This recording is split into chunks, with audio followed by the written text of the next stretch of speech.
I described her own nature and temperament, told how they needed a larger life for their expression. I pointed out that in lieu of proper channels, her emotions had overflowed into paths that dissipated them. I talked beautifully, I thought, about an art that would be born, an art that would open the way for women the likes of her. I asked her to help and build up an inner life against the coming of that day. I sang with a strange quiver in my voice, a promise song. It's an excerpt of Cain by poet Jean Toomer. And this excerpt features the poet speaking to a prostitute who falls asleep while he's talking. 100 years ago, when the poet Jean Toomer walked through the South in the early 1920s, he discovered a curious thing. Black women whose spirituality was so intense, so deep, so unconscious that they themselves were unaware of the richness they held.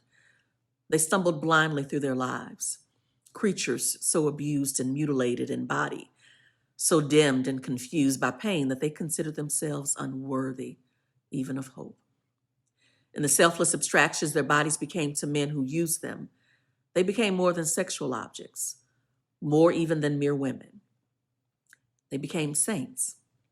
Instead of being perceived as whole persons, their bodies became shrines. What was thought to be their minds became temples suitable for worship. These crazy saints stared out at the world wildly like lunatics, or quietly like suicides.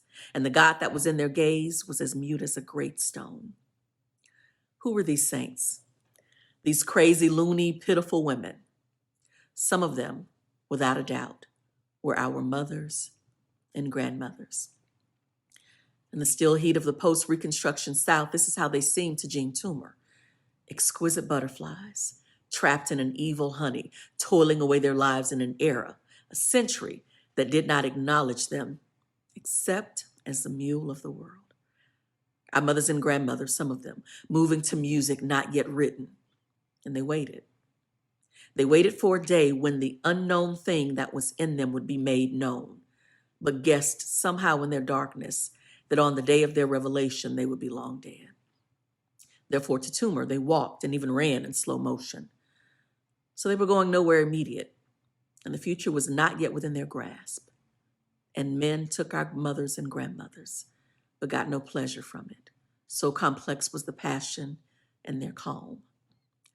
To Toomer, they lay vacant and fallow as autumn fields with harvest time never in sight.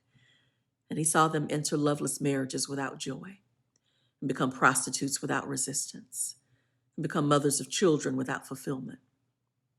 For these grandmothers and mothers of ours were not saints, but artists, driven to a numb and bleeding madness by the springs of creativity in them for which there was no release.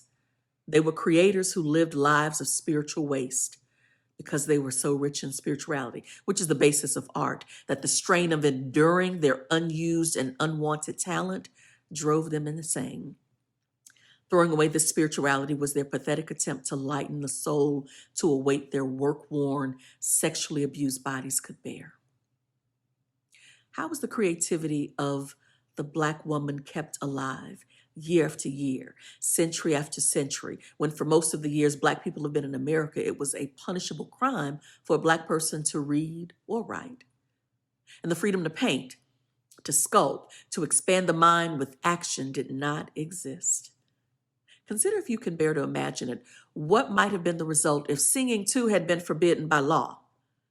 Listen to the voices of Bessie Smith, Billie Holiday, Nina Simone, Roberta Flack, Aretha Franklin, Mahalia Jackson, the Clark sisters, Sandra Crouch, Tremaine Hawkins, Jill Scott, India.Arie, among others. And imagine those voices muzzled for life. Then you may begin to comprehend the lives of our crazy, sainted mothers and grandmothers. The agony of the lives of women who might have been poets, novelists, essayists, and short story writers who died with their real gifts stifled within them. Black women are called in the folklore that so aptly identifies one's status in society the mule of the world, because we've been handed the burdens that everyone else refused to carry. We've also been called matriarchs, superwomen, and mean evil bitches, not to mention castrators and sapphires, mama. When we've pled for understanding, our character has been distorted. When we've asked for simple caring, we've been handed empty inspirational appellations, then stuck in the farthest corner. When we've asked for love, we've been given children. In short, even our plainer gifts, our labors of fidelity and love, have been knocked down our throats. Therefore, we must fearlessly pull out of ourselves and look at and identify with our lives the living creativity some of our great-grandmothers were not allowed to know. This was an excerpt of In Search of Our Mother's Gardens, published by Alice Walker 50 years ago, and featured in the source book, We Wanted a Revolution, Black Radical Women, 1965 to 85. Fam, we got work to do. It's time. Stay tuned.